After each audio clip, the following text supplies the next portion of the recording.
आंखें खुलती हैं तो सिर में एक अजीब सी भारीपन महसूस होता है। मैं कहाँ हूँ? ये ट्रेन की धीमी लयबद्ध आवाज, ये पीली रोशनी जो बार बार झपक रही है। मेरे सामने की सीट पर एक औरत बैठी है, डरी हुई, सहमी हुई। उसने एक पुरानी डायरी को ऐसे जकड़ रखा है जैसे वो उसकी जान हो। कोने में एक और आदमी है, अधेड़ उम्र का, जिसकी नजरें मुझ पर ही टिकी हैं। उसकी आंखों में ना कोई डर है, ना कोई हैरानी, बस एक अजीब सी ठंडक है। मैं उठने की कोशिश करता हूँ, लेकिन शरीर जैसे किसी और का हो। मैं दरवाजे तक जाता हूँ, उसे खोलने की कोशिश करता हूँ। वो जाम है। खिड़की से बाहर झांकता हूँ। कुछ नहीं, सिर्फ अंतहीन गहरा अंधेरा। कोई स्टेशन नहीं, कोई रोशनी नहीं। ट्रेन चल रही है, पर कहीं जा नहीं रही। मेरा दिल तेजी से धड़कने लगता है। दरवाजे बंद है और हम इस चलते हुए ताबूत में कैद हैं। ये कोई सफर नहीं है, ये एक जाल है। वो अधेड़ उम्र का आदमी जो मुझे घूर रहा था, अब बोलता है। उसकी आवाज में एक भारीपन है, जैसे वो सब कुछ पहले से जानता हो। बैठ जाओ, वो कहता है। यहाँ से कोई कहीं नहीं जा रहा। मैं उसकी तरफ देखता हूँ। मेरी पत्रकार वाली आदतें जाग उठती है। तुम कौन हो? और ये सब क्या है? मेरे सवालों का उस पर कोई असर नहीं होता। वो बस मुस्कुराता है, एक ऐसी मुस्कुराहट जिसमें कोई गर्मी नहीं है। मेरा नाम राठौड़ है और ये, वो हाथ फैलाकर पूरे डिब्बे की तरफ इशारा करता है। ये हमारी मंजिल है। उसी वक्त वो औरत जो अब तक खामोश थी, धीरे से फुसफुसाती है। उसका हर लफ्ज डर से कांप रहा है। ये ट्रेन रुकती नहीं है, कभी नहीं रुकती। उसकी आंखों में आंसू हैं और मुझे पहली बार एहसास होता है कि हम तीनों यहाँ किसी वजह से हैं। ये कोई इत्तेफाक नहीं है। हमारे अतीत ने हमें यहाँ एक साथ लाकर खड़ा कर दिया है। मैं अपनी सीट पर वापस आकर बैठ जाता हूँ। मेरा दिमाग हजारों सवालों से घिरा है। राठौड़, ये नाम कुछ जाना पहचाना लगता है। और वो लड़की, मीरा, उसका चेहरा, उसे कहीं देखा है। मैं अपना पुराना लेदर का थैला टटोलता हूँ, शायद कोई सुराग मिल जाए। कुछ नहीं, बस एक खाली नोटबुक और एक पेन। मैं मीरा से बात करने की कोशिश करता हूँ। तुम्हारा नाम क्या है? वो मेरी तरफ देखती है। उसकी आंखें हिरनी की तरह डरी हुई है। वो कुछ नहीं बोलती, बस अपनी डायरी को और कसकर पकड़ लेती है। राठौड़ बीच में बोल पड़ता है, उसे तंग मत करो। जो हो रहा है उसे चुपचाप होने दो। उसकी आवाज में धमकी है। मैं उसे नजरअंदाज करता हूँ। मैं एक पत्रकार हूँ, या कम से कम था। चुप रहना मेरे खून में नहीं है। मैं फिर मीरा से पूछता हूँ, हम यहाँ क्यों हैं? क्या तुम्हें कुछ पता है? वो अपना सिर नामे हिलाती है, लेकिन उसकी आंखें कुछ और ही कह रही है। वो कुछ जानती है।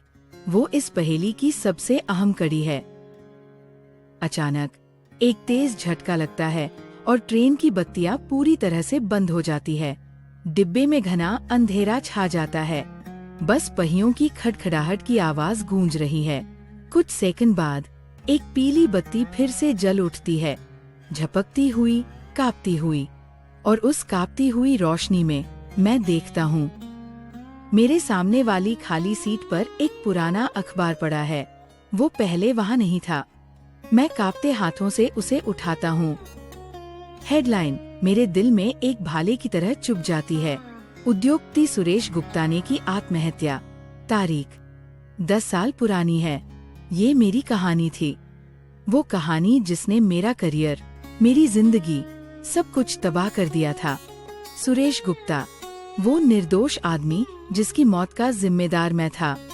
मेरा सिर चकराने लगता है। ये ट्रेन, ये लोग, ये सब उसी एक गलती से जुड़े हैं। तभी राठौड़ अपनी सीट से उठता है और अखबार छीनने के लिए मेरी तरफ लपकता है। इसे फेंक दो, ये सब बकवास है। उसकी आंखों में अब वो शांति नहीं, बल्कि एक गहरी घबराहट है। नहीं, मैं अखबार को पीछे खींचते हुए चिल्लाता हूँ।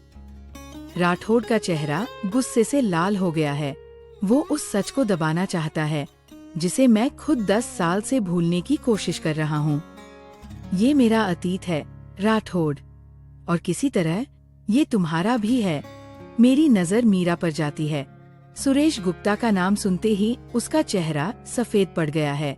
वो अपनी डायरी को ऐसे देख रही है जैसे वो कोई भूत हो। अब मुझे सब कुछ साफ साफ याद आ रहा है। इंस्पेक्टर राठौड़, वो पुलिस वाला जिसने केस को हैंडल किया था, जिसने जल्दबाजी में इसे आत्महत्या करार देकर फाइल बंद कर दी थी। और मीरा, वो सुरेश गुप्ता के ऑफिस में काम करती थी, शायद उसकी असिस्टेंट थी। हम तीनों, एक पत्रकार जिसने गलत खबर छापी, एक पुलिस वाला जिसने सच को दफन किया, और एक गवाह जो खामोश रही। ये ट्रेन कोई जेल नहीं है, ये एक अदालत है, और हमारा मुकदमा अब शुरू हुआ है। मुझे यहाँ से निकलने का रास्ता जानना है, और वो रास्ता सुरेश गुप्ता की मौत के सच से होकर जाता है। मैंने अपनी एपैथी की चादर उतार फेंकी है। मेरे अंदर का पत्रकार फिर से जाग गया है। मैं अपनी खाली नोटबुक खोलता हूँ और जो कुछ भी मुझे याद है लिखने लगता हूँ। केस की हर डिटेल, हर नाम, हर तारीख। राठौड़ मुझे घूरता रहता है, जैसे उसकी आंखें मुझे जलाकर राख कर देंगी। क्या कर रहे हो तुम? वो गुर्राता है। खेल खत्म हो गया है, आरव। 10 साल पहले ही। मैं उसकी तरफ देखे बिना जवाब देता हूँ। खेल अब शुरू हुआ है, राठौड़। मेरा ध्यान मीरा पर है। वो इस पहेली का सबसे कमजोर और सबसे मजबूत हिस्सा है। मुझे उसका भरोसा जीतना होगा। मैं अपनी सीट से उठकर उसके पास बैठता हूँ। मीरा, मैं धीरे से कहता हूँ, मुझे पता है तुम डरी हुई हो, लेकिन अगर हम यहाँ से निकलना चाहते हैं तो हमें सच का सामना करना होगा। सुरेश गुप्ता के साथ उस दिन क्या हुआ था? वो कांपने लगती है। राठौड़ की आवाज बिजली की तरह कड़कती है। उससे दूर रहो। वो मीरा को डरा रहा है, उसे खामोश रखना चाहता है। मुझे उसे राठौड़ के चंगुल से निकालना होगा। अचानक ट्रेन की गति बढ़ जाती है। डिब्बे में चीजें हिलने लगती है। पीली बत्तियां इतनी तेजी से झपक रही हैं कि अंधेरे और रोशनी का एक भयानक खेल चल रहा है। और फिर मुझे कुछ सुनाई देता है। एक फुसफुसाहट, किसी के रोने की आवाज। ये आवाजें डिब्बे की दीवारों से आ रही हैं। मीरा अपने कान बंद कर लेती है। उसकी आंखें दहशत से फैली हुई है। ये हमेशा होता है, वो चीखती है जब भी कोई सच के करीब पहुंचता है। ये ट्रेन। राठौड़ भी बेचैन दिख रहा है। वो खिड़की से बाहर झांकता है, जहां अभी भी सिर्फ अंधेरा है। ये ट्रेन सिर्फ लोहा और स्टील का ढांचा नहीं है, ये जिंदा है। ये हमारे डर को, हमारे राज को महसूस कर सकती है। ये हमें तोड़ना चाहती है, हमें हमारे ही गुनाहों के बोझ तले कुचल देना चाहती है। लेकिन मैं हार नहीं मानूंगा। मैं उस फुसफुसाहट को सुनता हूँ, ध्यान से। वो एक नाम ले रही है, सुरेश। सुरेश। ट्रेन चाहती है कि हम सच बोलें। मुझे याद आता है मेरी गलती का सबसे बड़ा पल, वो आखिरी बहस जो मेरी पत्नी के साथ हुई थी। उसने मुझसे कहा था, आरव, तुमने सिर्फ अपनी कहानी के लिए एक बेगुनाह की जान ले ली। मैंने गुस्से में कहा था, मैं एक पत्रकार हूँ, मेरा काम सच सामने लाना है। उसने आंसू भरी आंखों से जवाब दिया, ये सच नहीं, ये किसी की जिंदगी थी।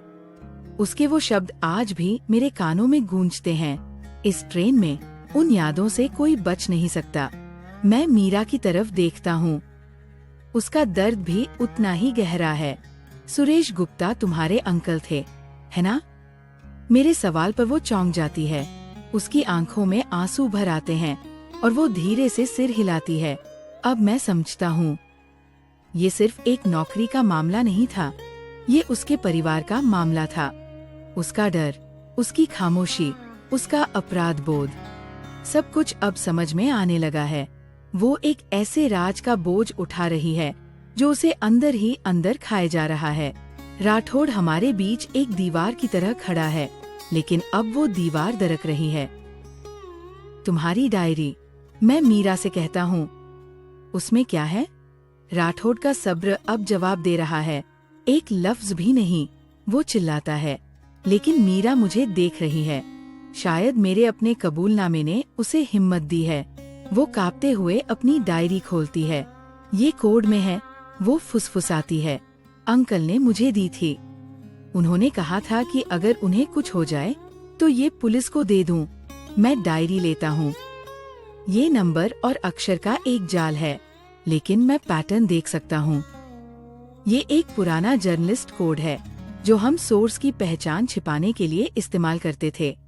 सुरेश गुप्ता मुझ तक पहुँचने की कोशिश कर रहा था। वो मुझे सच बताना चाहता था और मैंने उसे एक धोखेबाज करार दे दिया। घंटों तक मैं उस कोड को तोड़ने में लगा रहता हूँ। राठौड़ बेचैनी से चक्कर काटता है और फिर मुझे वो मिल जाता है। एक नाम, एक तारीख और एक बैंक अकाउंट नंबर। ये सबूत है। सुरेश गुप्ता को मारा गया था। वो एक बहुत बड़े फ्रॉड का पर्दाफाश करने वाला था। जैसे ही मैं सच के आखिरी टुकड़े को जोड़ता हूँ, ट्रेन हिंसक रूप से लड़खड़ाती है। बत्तियां बुझ जाती है और फिर जल उठती है। एक पल के लिए खिड़की के बाहर का अंधेरा गायब हो जाता है। उसकी जगह एक भयानक मंजर दिखाई देता है। एक निर्माणाधीन इमारत की छत। बारिश हो रही है। सुरेश गुप्ता एक आदमी से बहस कर रहा है और वो आदमी राठौड़ है। हम सब उसे देखते हैं। खिड़की में दिख रहा भूतिया दृश्य राठौड़ को सुरेश को धक्का देते हुए दिखाता है और फिर अंधेरा लौट आता है। खामोशी, एक ऐसी खामोशी जो किसी भी चीख से ज्यादा भयानक है। मीरा कांप रही है। मेरी सांसें रुक गई हैं। राठौड़ का चेहरा पसीने से भीग गया है। वो पकड़ा गया है। ये ट्रेन हमारा इंसाफ है, मैं कहता हूँ। मेरी आवाज में अब कोई डर नहीं है। ये तब तक नहीं रुकेगी जब तक सच सामने नहीं आ जाता। राठौड़ एक घायल जानवर की तरह मेरी तरफ देखता है। उसकी आंखों में अब सिर्फ और सिर्फ वहशत है। वो मुझ पर हमला करता है, मुझे हमेशा के लिए खामोश करने के लिए। राठौड़ मुझ पर टूट पड़ता है। हम दोनों डिब्बे की तंग जगह में लड़ते हैं। उसकी ताकत ज्यादा है, लेकिन मेरे पास अब खोने के लिए कुछ नहीं है। ये लड़ाई सिर्फ मेरी नहीं है, ये सुरेश के लिए है, ये मीरा के लिए है, ये उस सच के लिए है जिसे मैंने दफन कर दिया था। वो मेरा गला दबाता है। मेरी आंखों के सामने अंधेरा छाने लगता है। तभी एक आवाज गूंजती है, मीरा की। वो अब डर नहीं रही है। वो अपनी जगह पर खड़ी है, डायरी हाथ में लिए हुए, और पूरे जोर से चिल्ला रही है। वो पूरी सच्चाई बता रही है।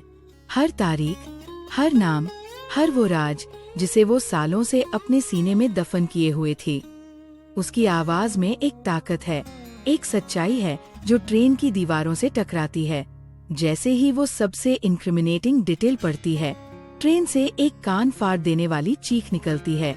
धातु के घिसने की आवाज आती है और पहली बार ये ट्रेन धीमी होने लगती है। ब्रेक लगने की तेज आवाज के साथ ट्रेन रुक जाती है। डिब्बे में एक अजीब सी शांति छा जाती है। खिड़कियों से पीली रोशनी की जगह सूरज की सुनहरी किरणें अंदर आ रही है। दरवाजे एक हिस की आवाज के साथ खुलते हैं। बाहर एक खाली, शांत स्टेशन है। राठौड़ फर्श पर पड़ा है, हारा हुआ, टूटा हुआ। दरवाजे के बाहर से एक घना कोहरा अंदर आता है और अनदेखी ताकतें उसे घसीटकर बाहर ले जाती है। वो चीखता है, लेकिन उसकी आवाज कोहरे में खो जाती है। अब डिब्बे में सिर्फ मैं और मीरा हैं। हम एक दूसरे को देखते हैं। कोई शब्द नहीं है, बस एक गहरी समझ है।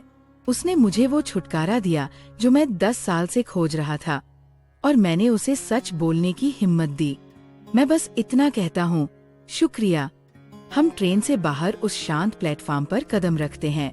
हमारे पीछे वो भूतहा ट्रेन हवा में गायब हो जाती है। मैं ऊपर खुले आसमान की तरफ देखता हूँ। मेरे चेहरे पर सालों बाद एक सच्ची, बोझ से आजाद मुस्कान है। हम आजाद थे। तो दोस्तों, ये थी आज की कहानी। अगर आपको ऐसी कहानियाँ पसंद आती है तो कृपया वीडियो को लाइक करें और हमारे चैनल को सब्सक्राइब करें।